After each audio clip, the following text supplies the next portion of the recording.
Nice. Yeah. Well, today I was very much into the redesign of our landing page, and when you get into a flow of work, that it just you can't stop. I wish I had more hours in my day. Yeah, I see. And A lot of love time is always missing. But we have to figure out to find some point to improve yeah, things and be better. But you know how it is. We always have just 24 hours in a day. um, you got to sleep a little bit, right? yes, exactly. We have to sleep at some point. So I, I yeah, envy those people who can take only 3 hours of sleep a day. yeah. Yeah, they exist. Yeah. So, what would we talk about today? Do you have any point that you want to cover? Or Yeah, I think we should cover some things about design tokens today. What do you think? yeah, that's a good idea. Um, that's a good idea. Do you want to start? Yeah, you can go ahead and put up the Yeah, whiteboard or the FigJam file that we've been working from, big jump file. Let's go. and I can send you or if you have easy access. Did you save it already on your Yeah. I browser? I guess I have access to it Great. somewhere in Just in my case if you. bookmarks. Yeah, Um, exactly. but I bookmarked two of them, so I'm not sure which one I have.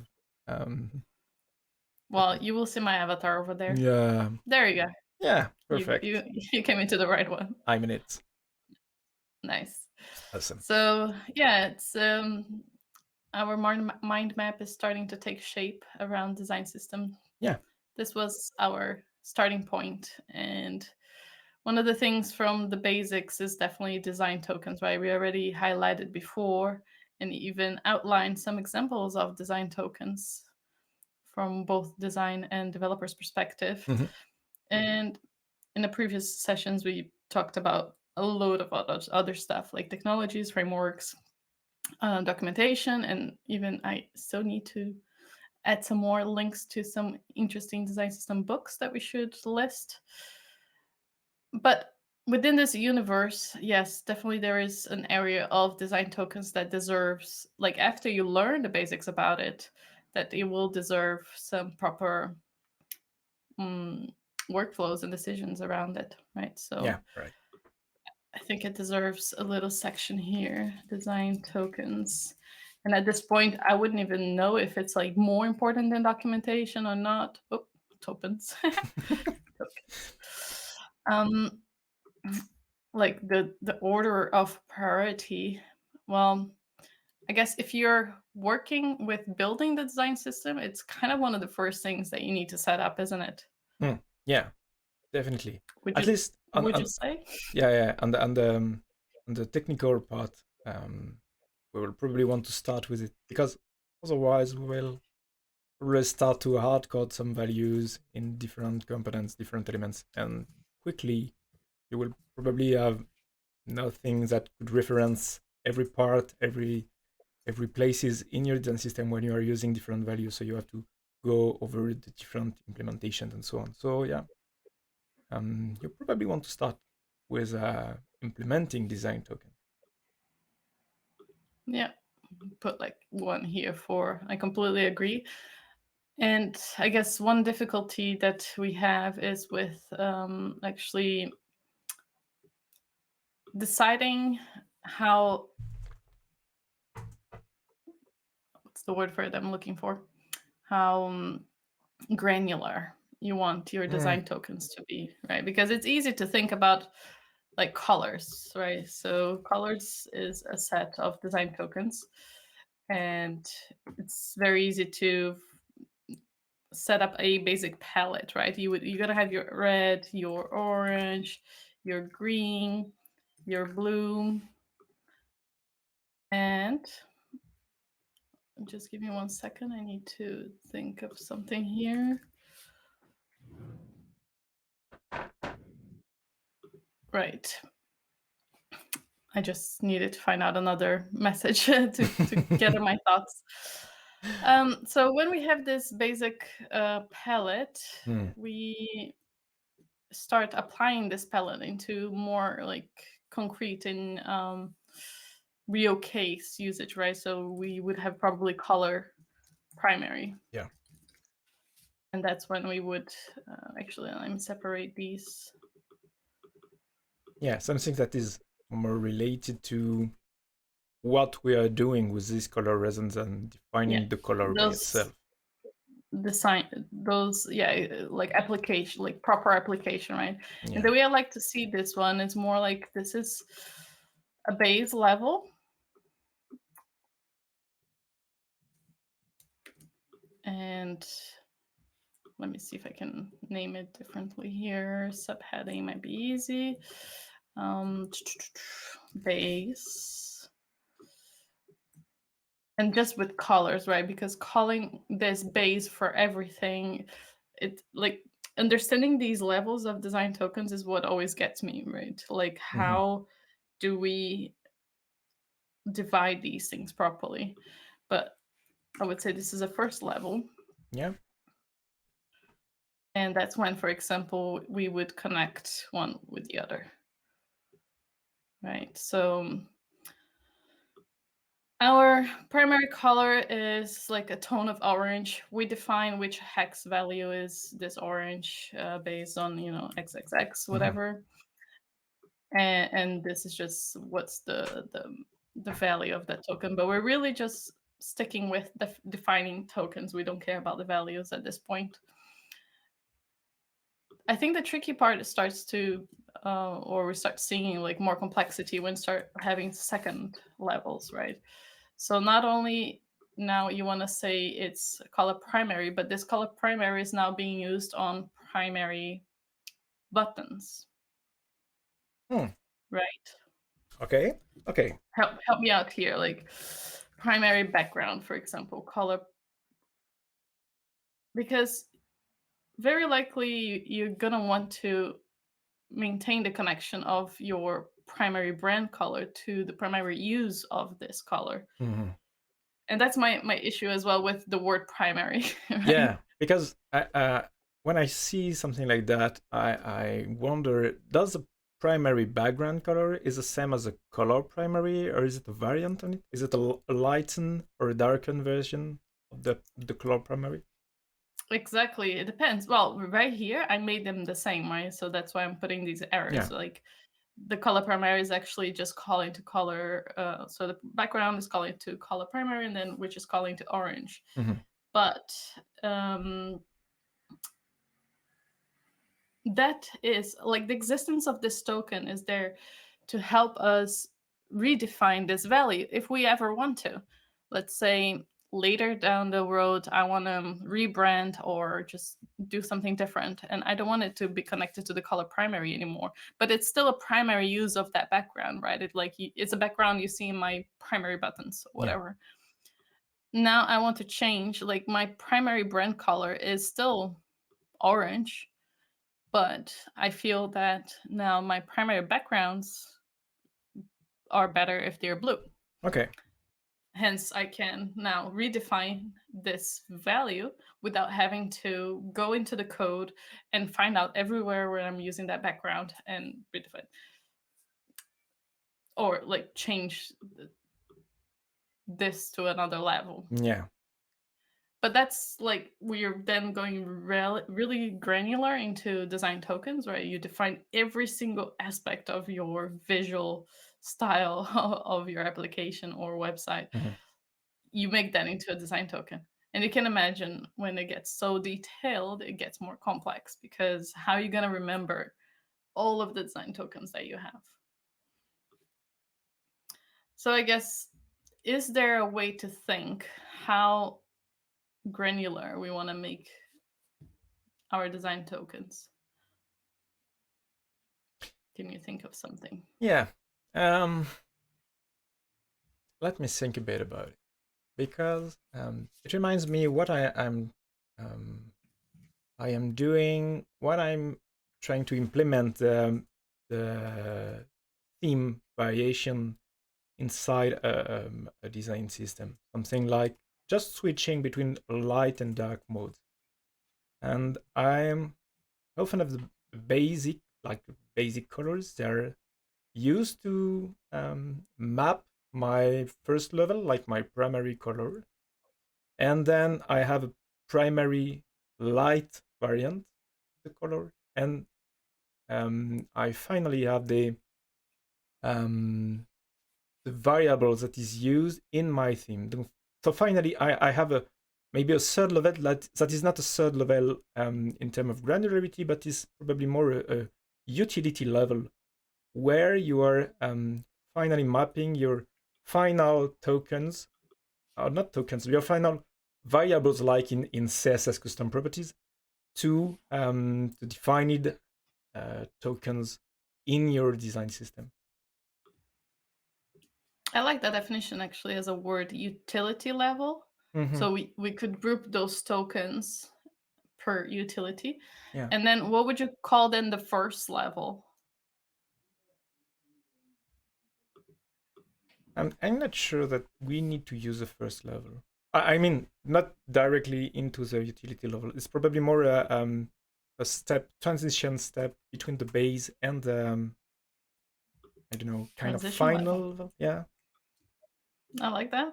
Transition level could be like a way to, I mean, if you agree that we do have these differences, right? Yeah. We could also just like agree on everything is one plain list. There Mm-hmm. is no complexity. I don't know if we're gonna reach any conclusions from this, but have you been following the guys at the WC3 with their design tokens initiative? Yeah, but I'm not sure that we already have those kind of definition. Probably more in the color modules implementation of the tokens. Because Mm, we finally we have tokens that are um, kind of static, like I don't know, spaces or font sizes. We won't that is an update them. interesting grouping. Yeah, Yeah, yeah. and we also have some of themable tokens, like the colors that we will use, or the I don't know the images if we have ones. So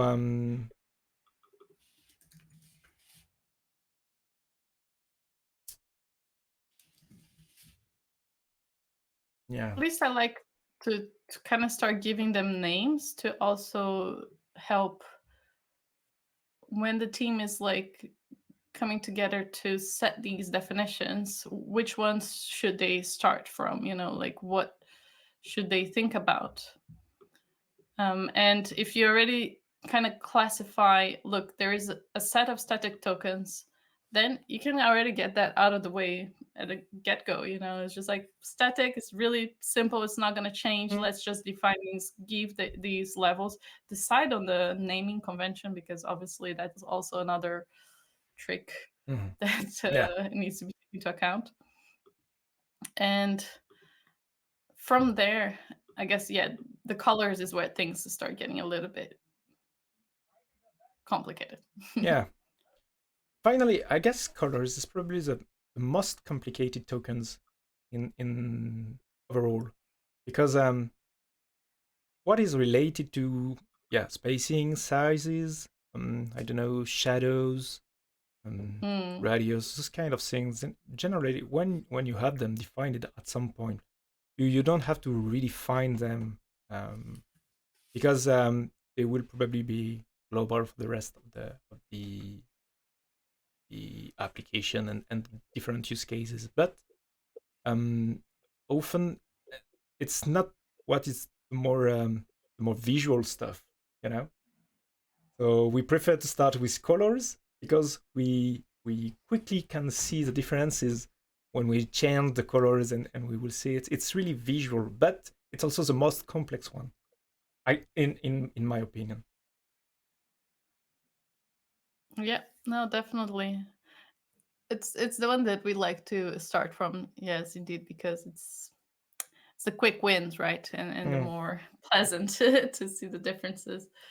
But let's say when we talk about this utility level, like background is not a great example, but like it's always good to come back to the button, right? So the Yeah. button headings, they're gonna be using, like, let's say, our sizing SM, right? We have a token we call sizing SM, which is equal 4 pixels. And so now I want to use that into my button padding. Should I create a token called button padding left and right, right? Or actually X for the X Yeah. Yeah. plane? The Should I horizontal create values. one? Yeah, that refers to the sizing token, or should I just on my CSS say, you know what, my button padding, if I can remember, like button like this, and Yeah. then padding is equals Is sizing using SM. So which one?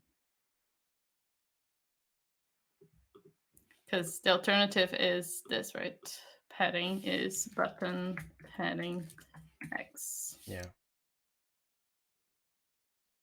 Yeah, that's a good question. The second, the approach of defining tokens for specific context, like defining spacing and sizes for a button. There are. This is an approach which is really most flexible because you can update the values that the button padding X is referring to at any moment in your development process without having to remap everything. But it's also, I guess, so it's also the approach from Salesforce in Lightning, and it finally results in a big bunch of design tokens everywhere. And when you just jump into the project, you are just, wow, what is this mess? It's a lot of tokens for just an application. Is it really necessary? Is it really relevant? Because we often have a tendency to over engineer things and to make things really customizable and variabilizable and so on. But I'm not sure it's always the best approach. Sometimes we have to keep it simple. Yeah. So I think if eventually we could come up with a way to sort of help people make this decision of, like, this will be a token, or this doesn't have to be a token because we need to simplify. Mm-hmm. I think that could be very useful for anybody working with design systems, Mm-hmm. kind of like just a table of, like, does it do this and do you need it for that? Then if the answer is yes, create a token. If the answer is no, Yeah. don't create a token. Maybe it's a question of taxonomy, because maybe we could define base token, which are the I don't know, default tokens that are hosting in their very own names, the kind of values they're hosting, like, yeah, red, orange, something like this. Then we could have some applications token that are using the base token as foundation to declare advanced token in the sense of the application, like the primary color, what is defining the brand, and because Yeah. this is what the design system is made for. And we will have finally the utility tokens that are dedicated to specific components, inputs, buttons, headings, titles, and so on, that are using the application tokens, and those application tokens are using the base token. What do you think about it? So application token. Can you give me an example of an application token? I don't know. Could be the header fonts, or Yeah. Okay. And then the utility of a header font would be an input label. yeah, for example. Right. And the header font could. So what would be a base token for this Base example? token would be maybe something like Font a family. font family or font sans family. Yeah, that's an easier example to think of, and I like the idea of um, application and utility. Hmm. That kind of is the same word, though, isn't it? So maybe the word transition is better than application. Yeah. Yeah. To me, Okay. That. yeah, it refers to this metaphor of the design tokens as a Rosetta Stone. You know, it's Mm, like probably the transition level is exactly this Rosetta Stone between the design tokens, base token coming from the design side, and the utility tokens that coming from the development side, and both are yeah, mapped together in this yeah. very transition step. Yeah. Hmm. Interesting. And the difficulty is really, I guess, what came up in our chat today during work hours. We were talking about how, or at least to me, it would be better if I could understand, like, when a question about design tokens comes up, what is the person asking about? Are they asking just philosophically about, should we define design tokens Yeah. because that's our brand and blah, blah, blah? Or are they coming from a very, very technical application of that token, right? Hmm.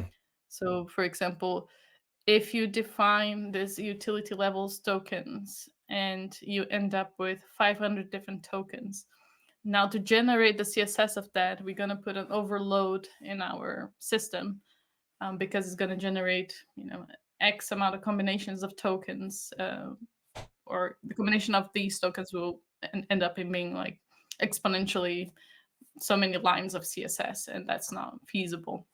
Hmm.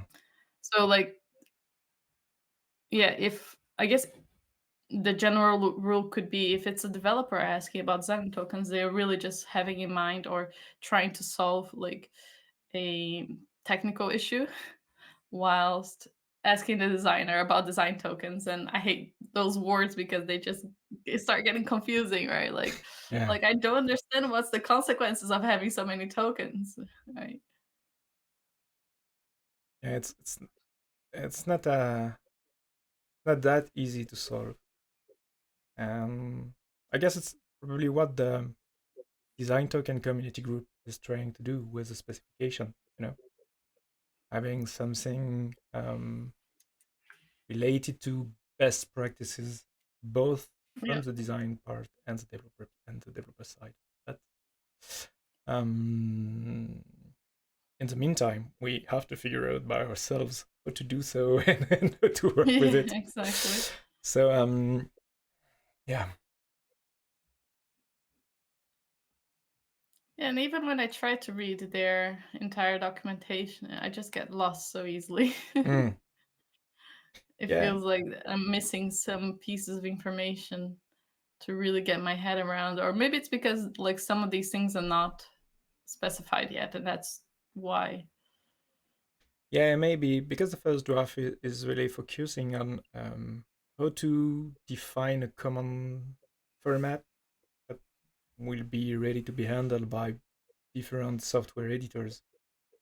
So it's probably a more technical approach, which is kind of fun because most of the people that have contributed to this first draft is they are almost all coming from the design side and the design software side, but not from the development side. But Really? it's yeah, but You it's a think? really technical specification, Mm. you know. So it's fun, and I actually came across today another design system that handles, or that has documented their design tokens. See if I can find again that tab. Mm. They call it, what's the name of their design system that I forgot? Let me find it quickly. Give me 1 second. It was called. I think I lost that tab. No, must have closed it. Too many tabs. Yeah. But when I try to find in general, let me just see here: design system, design tokens, because some teams are attempting to like document it in their website, right? And let's see, for example, Adobe's one. Well, yeah, they do a nice job at this by saying this, right? Yeah. So those levels is what I was trying to kind of give names to them. Like, okay, the value, it's not a token, but blue Yeah. is like a base, and then you get like a first layer and then a second layer. Yeah. You're right. And then they have like they call it global, alias, and component specific. Yeah. Yeah. Finally, we're going to the same thing, that transition level and the utility level, but this is almost the same thing. Yeah. And then they have some do's and don'ts. Great. That's their concept around design tokens. But then do they list their design tokens somewhere? Come on, Adobe, where is it? Where's the list of design tokens? So I guess we have here for the colors, light theme, dark theme. Mm-hmm. But they don't have like a list with all their tokens that a I big can list with all see. the tokens. No, yeah. And Interesting. it's interesting because it leads to a question about how to properly document the tokens. Because if we have a color package containing the different definitions of the color token, and in this package we could find the different variations of colors, and do we need to have in the same package the transitions and the variations of the utility variations of the color tokens? Should they be split in different packages? And by the way, how we were supposed to document these tokens? Because just having a list, like on this one on Spectrum, just having a list of boxes showing the different colors, okay, it's fine. But how could I know that when I go to my applications tokens or my transitions tokens, that the primary color is not mapped to the this value, but is using the blue 600 version of the blue, and so on. And the opposite way, that the primary color should not be used by itself, but it is used in a variation in a utility token that is named, I don't know, button, CTA, background, and so on. Otherwise, I would. yeah. Go ahead. Yeah. Otherwise, if I go through a documentation like this one, I could easily think, okay, so I guess I have to use a primary color token, and I will finally use a primary token rather than the utility token I'm supposed to use, because I am working on a button, and I should not. I shouldn't use the transition token, the transition version. So I need to know which utility token are using this one specifically. Yeah. If there was a way to hover over the components to see exactly which tokens they are using as well, that could be a way to document the ones that are utility tokens. So since they are utility, you have no use of just seeing a list of these tokens, right? You're better off seeing them next to the component. Yeah.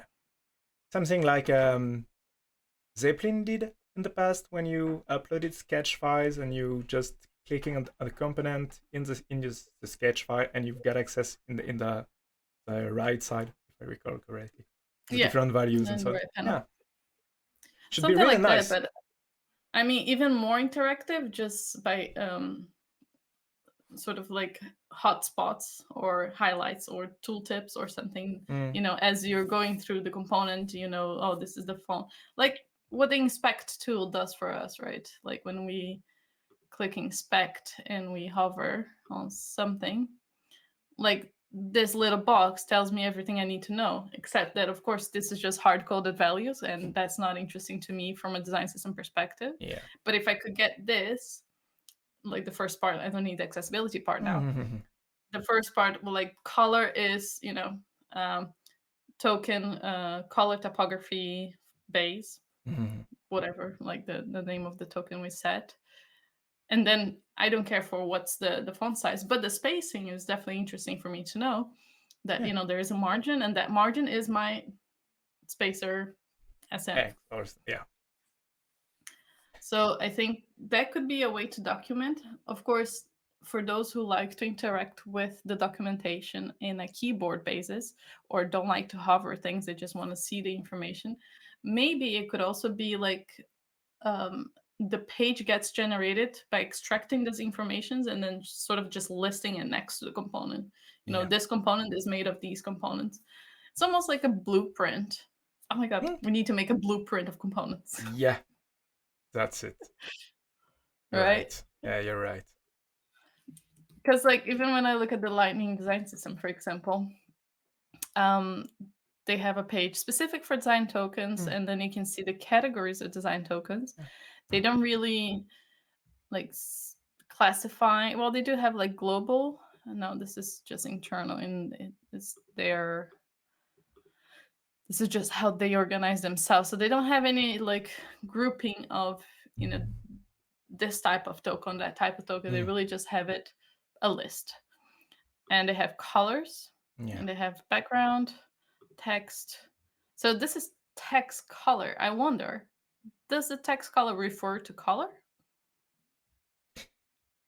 It should, right? It should, because yeah, it's how it is supposed to work. And this is I guess this is what we're seeing when you see in some version, like the brand light token is exposing. Oh no,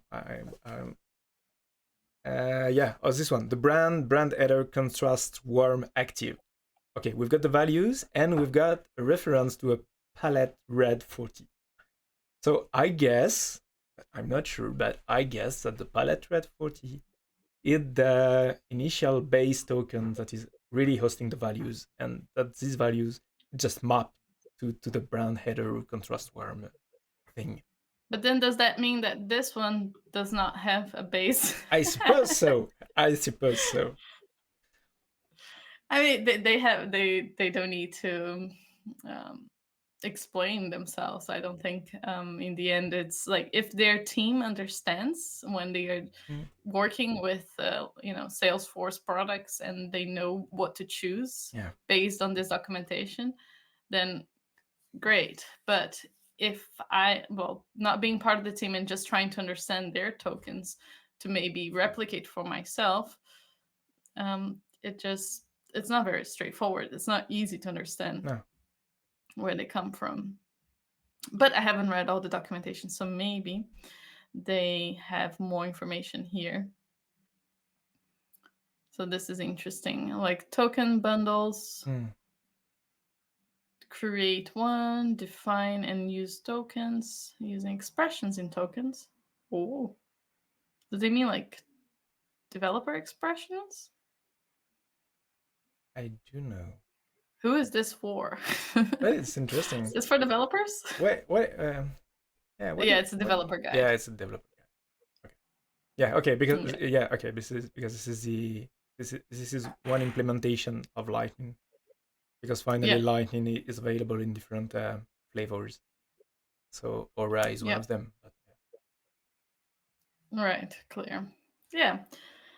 So I think like even for big design systems out there, nobody's yet like defining the tokens properly, or at least Mhm. documenting those definitions, right? Yeah, right. At least I didn't find something really, you know, really relevant that you just saying as a, "Oh, okay, this is exactly what we want to do." It's the answer. Yeah, this is the final answer, and the game is over. And yeah, So let me go back to our FigJam file, because in the end, I think that's what, in one aspect of this mind map for design systems that we're building, one big area could be the design tokens Mhm. and this layering, like visually understanding that there are tokens that make up your base, Yeah, and then you start having these levels of definition of these tokens and reusing other tokens, yeah, and eventually come up with also a suggestion on, like, should this be a token kind of guideline. yeah. Okay. That could be like a goal for us around design tokens. Hmm. Because the way I see it, each part of our design system mind map can be a section of work, right? So we can focus for, let's say, for 2 weeks on, let's just produce as many how-tos around design Yeah, systems as we can. you're right. And then the next bit, which I would suggest then our developer colleagues get together, so you can lead that with the other guys Mm. on, hey, let's define best practices for frameworks on design systems, or just document, how we guide teams on defining their frameworks. And then I can get together with you guys or more designers to kind of start defining the principles from a design perspective.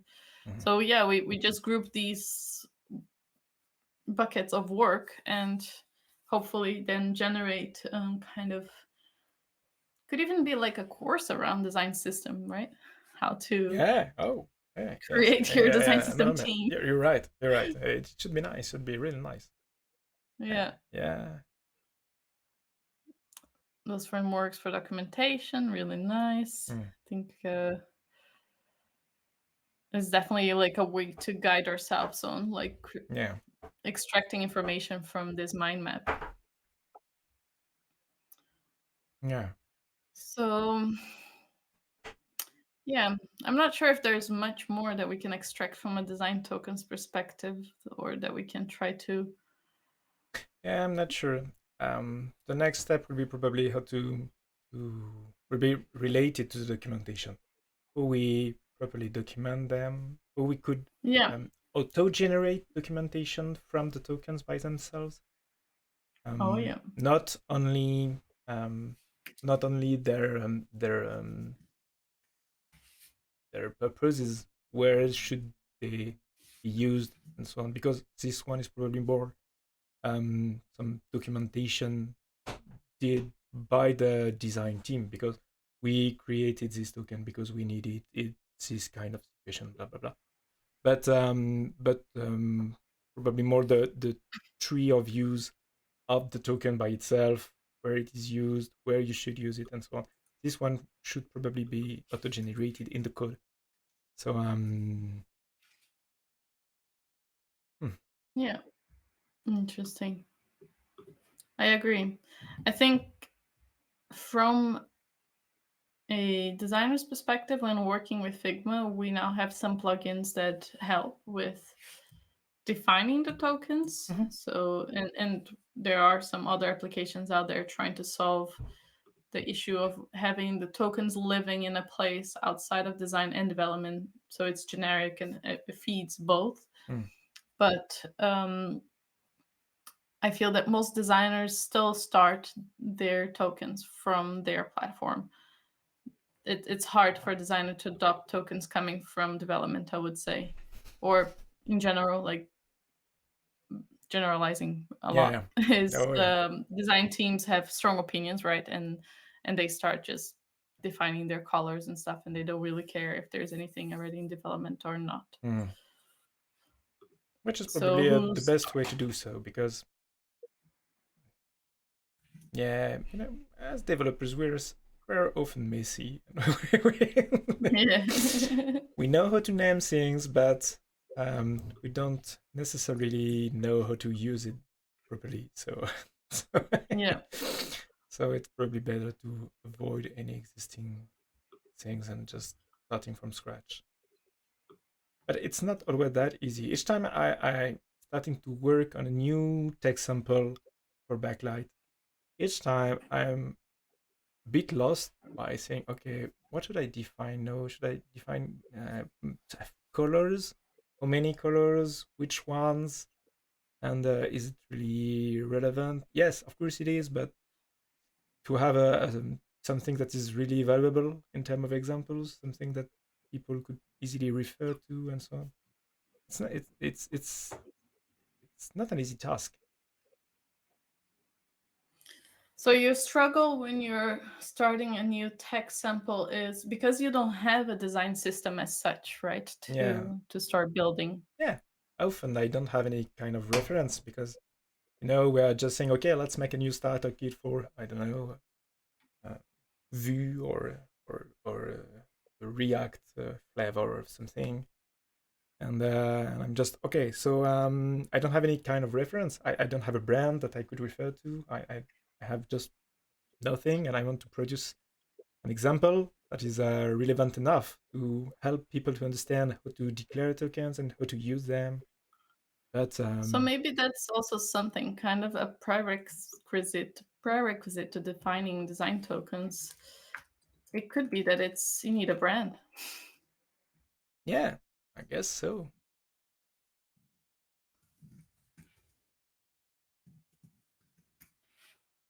Because that will help you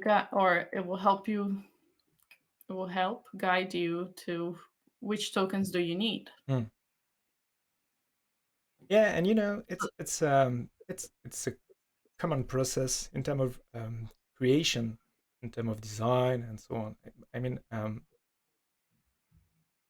don't know if you know that, but before working for the IT industry, I was working for the movies. I was a makeup artist, and when you starting to work on a new project, the first thing that you are doing is mood boards that are just big whiteboards containing inspiration in terms of colors, textures, patterns, something that we could be inspired from to finally produce new design for new costume, new makeup, new yeah, new content that you want to put in your movie or in your Photoshop or something else. So yeah, starting from a blank page and just saying, okay, I will create something. It's okay, you could do it, but it's not. It's hard. Yeah, you're missing the feeling of what you are trying to transmit. Yeah. Yeah, and I think that goes the same for anybody starting with, let's say they just join a company and they have to design a website for that company. So they don't have any libraries, no reference. How do they start the design system? And it helps if you have a brand, because at least it gives you some guidelines on colors, Yeah. which one is going to be your primary, most likely. But at the same time, I feel like there should be enough sort of white label design systems out there to help you even like not have to think about that you just use it as a base and you move forward, right? But I guess we are working with setting up starter kits that serve as that base based on existing technologies. But then is there a way to even abstract that even more, and like it's a very agnostic everything, right? Design system, like Yeah. agnostic on technology, on branding, on all the basic stuff. But of course it's going to be opinionated to some extent, because with this sort of white label white system you would still have to define some tokens. Yeah. And if I choose to call it color primary, I'm already giving an opinion on what that should be, right? Yeah, definitely. Yeah, it's not that simple. Yeah, but I think in general, like with your struggle on the technology samples, the answer to the question of should it have tokens, I think the answer is always yes. Yeah. It should have tokens, and like, okay, so what's the minimum? And then we can just like shoot a number, you know. Well, you need black, white, and primary, Mm. let's say, or call it accent, call it primary, call it whatever you want, right? Yeah. So maybe the minimum is 3 colors, 5 spacings, 5 sizings, 2 shadows, and 3 levels of radii. So with that, you can pretty much assume that most of your other components are gonna use one aspect of this or another, right? Yeah. You're gonna need paddings, you're gonna need radii or not. If it's 0, it's 0. And you're gonna need some colors. Mm. Oh, you probably need some tokens for typography as well. Yeah. Also. Yeah. So I guess a good guideline for starting any design system is you need these basic definitions of styles. You can't you cannot get away with it. And you need 3 basic components. You're always gonna need a button no matter what you do. You're always gonna need an input, and Yeah. the rest is the rest. I guess Yeah. Yeah. you could say you always need an avatar, whatever Mm. application you're building these days. Yeah. Maybe we should be inspired by the existing reset CSS files, things like water CSS that are example of CSS that are just um, performing really small optimization in your page to make it um, I don't know, clean enough just to be readable. And finally, those CSS aren't defining a lot of things in terms of buttons or they first focus on typography because it's the thing that we have the most on our web application and our web page because text is everywhere. So probably the first ones that we have to declare are the ones related to the typography. Heading, body, subheading, maybe 2 or 3 levels, Yeah, lists, simple elements, agreed. and It does yeah, help if we start with typography. At least it's just a more fulfilling mm, definition because if you start with colors, you're doomed. You're just yeah, gonna end up in this like loop of like, do I need to do this? Do I need to do that? yeah. Mm, So if you uh, start with some static ones, I think yeah, typography being the first one. yeah, Let's probably. let's say that's our suggestion. Typography. Um, Start with the typo, and then Yeah, move on yeah, to the next other static tokens. mm, Leave colors for last. yeah, definitely. Colors are the most visuals one, but not the first one to be focused on. No, indeed. Yeah. Cool. Okay. I need to get the link for the WC3. Well, would you suggest people to go directly into the GitHub or? Yeah, yeah, I guess so because the website is updated, um, but it's more about communication when the GitHub repository is more active in terms of contributions and reflections. Yeah. We've got a question in chat. How do you maintain dark mode if the primary color is purple? Oh, that's a Yeah, good question, that actually. yeah, definitely because some colors are really easy to be translated in dark or light mode, but yeah, there are some others that aren't that easy to Well, translate. the way I see it is the design tokens work regardless of the values, right? So Mm. you're going to create all your levels of design tokens. So let's say color primary. And then you start having a theme for this. So I would say this is like your light theme. So your light theme, the color primary is purple. Now on the dark theme, you're gonna have to redefine all these values.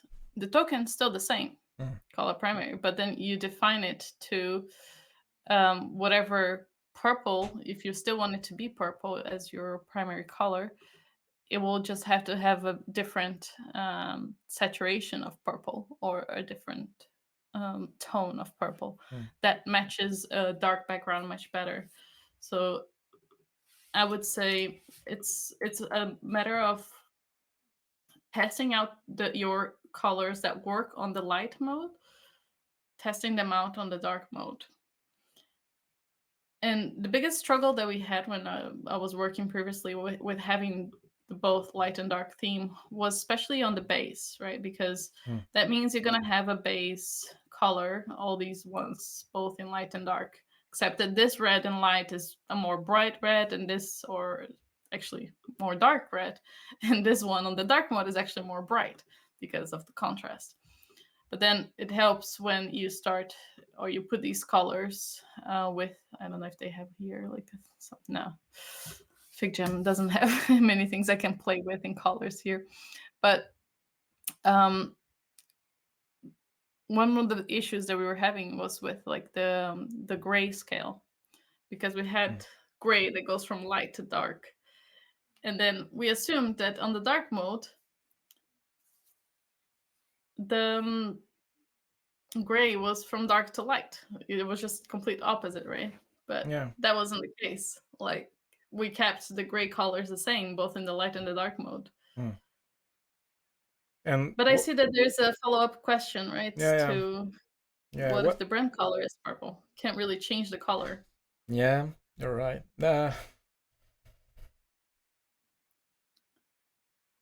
In that case, from a design perspective, I would suggest it's a issue to be brought with the marketing team or even with like whoever is responsible for the brand, because your brand has to adapt for dark mode.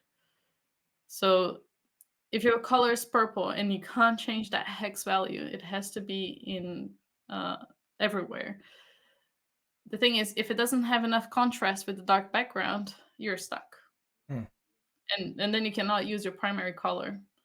So maybe just go completely crazy and just do something completely different in dark mode.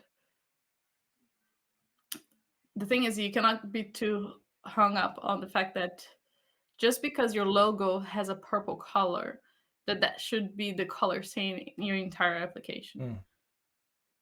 I think the color of the logo not always represents what should be like in the primary button, for example.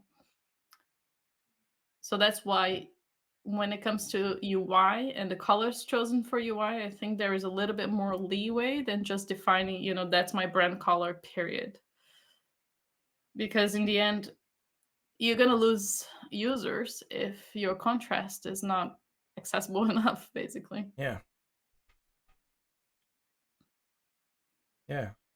It's finally it's I mean, it's something that we could solve using maybe tricks or something like that. We could imagine that we've got a purple primary color and we've got a light mode where the heading text is in the purple color because it's a primary color, but on the dark mode the contrast isn't enough with the dark background. So we could finally use the light text color like a white color for the heading, but using a background color just to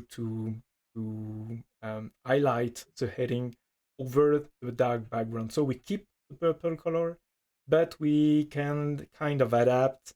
But this is design decisions and not development decisions. What is interesting in this particular example is that if this is your choice to have different kind of design when you're in light and dark themes and not just switching a bunch of colors, then you have to know it really early in the development phase, because you can't just work on the light version and finally trying to work on the dark one and say, okay, I need a layer between my background and my text, because in the dark mode I need this layer that doesn't exist in the light version, you know. Yeah. So yeah, it's So it's some basically, that goes into the problem of like, yeah, how many tokens you create, right? Because if you yeah. want to be really specific, yeah, you definitely cannot have tokens only for dark mode. Whatever tokens you have, it's a global set, Hmm. and then you apply the theme Yeah. light and dark on top of it. Yeah. Um, but there is also like the question about how do you make dark mode of a given color, right? Is there a pattern to follow or come up with dark colors for a given light mode colors? So from my experience, I don't think there is one tool that helps you with like, here's your light palette, like do its magic and boom, give Yeah. me the dark palette. Unfortunately, it's still like a very manual job. Hmm. And the only way to know like your you could start by like just creating several squares like in your design file, right? And you just go like square, square, square, light colors here. And then let me just select a few colors. So, right, so these are your colors on the light mode. And then you create them again, but put a dark background behind it, Hmm. which I cannot really do here in FigJam, I don't think. No, I don't think I can. So let's pretend there's a dark Yeah. background here. And start testing, like just come and select a different hex value that works Hmm. and has enough contrast on that dark background. That's how you're going to achieve your Hmm. darker version, or actually it tends to be a lighter color than your light mode because your background is dark. Hmm. um, but maybe there's a tool out there on the web. I have to investigate actually to like if anybody assists you on that. If you find it, I'm curious because I searched for it in the past, mainly because I was convinced that libraries like Tailwind are with this awesome palettes of I don't know, yeah, dozens of colors and variants are programmatically generated, because yeah, you know, we just have a bunch of, I don't know, a dozen of different colors, and all the variants are generated by a tool. And finally, when you look at the repository, all the values are declared manually. There is no tool that is generating the palette, so everything is finally handpicked by a designer at some point, I guess. By a So designer. and it's probably because this is the only way to have a real vision of the right contrast between the different colors, and a good scale between the different variants of the same blue or the same orange and so on. So Yeah. so maybe there is a generator, but Well, I'm not and that sure. sometimes you're lucky, like your color on the light mode works on the dark mode, Hmm. which is the example that from Tailwind here. Like this blue is actually exactly the same as this one. So the only change that they made is if there is a token in this example, right? If Hmm. there is a token here, then this token on light mode is equals a black value, and this token in the dark mode is equal light value. And this one looks also pretty much the same. Hmm. So, but yeah, if you're telling me that in the code, actually, what you end up seeing is just like Tailwind dark mode is a set of values that somebody decided manually, Hmm. that means a designer tried and Yeah. erred and failed many times to come up with these values, right? Yeah, These for ones sure. here. Yeah, because in the end, the problem is you don't know exactly what your background will be. So in this case, for example, they chose like this dark mode Hmm. background is like a very not so dark gray Yeah. slash blue. And sometimes you have like applications that are using like a complete black as a background. So the colors will definitely work differently than that. And I think Material also has some good material.ui.io. They have some stuff on dark mode, I think, as well, if I remember. I can't remember where it was, but basically you need to read into theming, right? This issue is not an issue of what is your brand color, it's an issue of understanding theming and Yeah. what works for your brand. So we tend to base your theme on your brand that tends to be your logo, but you can also just build a beautiful theme based on like what works well together, you know, like if Mm. you look at this combination of like light pink and purple, and those are just variations, and they work well together. And I guess there are tools to help you that, like, I guess here they give you a good example of light and dark and how they would work together. And yeah, just following others' examples to help you define your own brand and Mm. your own UI. And don't be afraid to innovate. In the end, all you have to do is just put in the end of the users and see if they understand what your button does. And if they don't understand, maybe you should change something about it. Yeah. Cool. Great. So I guess it's good enough for this one. yeah, I mean, I'm not sure if, or let me put it this way: I'm not yet satisfied with how far we go with Figma or with design tokens. I think there's a Mm-hmm. lot more to tackle in this area, but it always helps, especially when we talk about such a designer's territory Mm-hmm. kind of subject. It always helps to have like some visuals to help discuss these things. Yeah. The same way as like when we're talking about anything technical, it does help to see the code, right? So yeah, Yeah. Good. um, Maybe for the next session, I have a few examples in mind about to implement a proper theme, like a proper theme switcher or something related to theming, dark, light mode, and so on. cool. Based on this tweet I mentioned earlier today, where we were saying, okay, maybe the values should be burned in the final CSS and not related to variables that relate on variables that relate on variables and so on. And I'm pretty much sure about this one, but I have Yeah, to make if some you could bring that experiments. up, Yeah, if you could bring that up next time, I would be curious to see what you guys were talking about because yeah, it's sure. still hard for me to visualize. Yeah, sure. Let me try something for the next session. Cool. Awesome. Thank you All very right. much. Well, I wish you a good evening and see you next time. Yeah, for you too. See you next time, and thank you again for this session. It was always cool to talk with you. Thank you very much. See you later, Thank Thais. you. Bye bye. Have a good Bye. evening.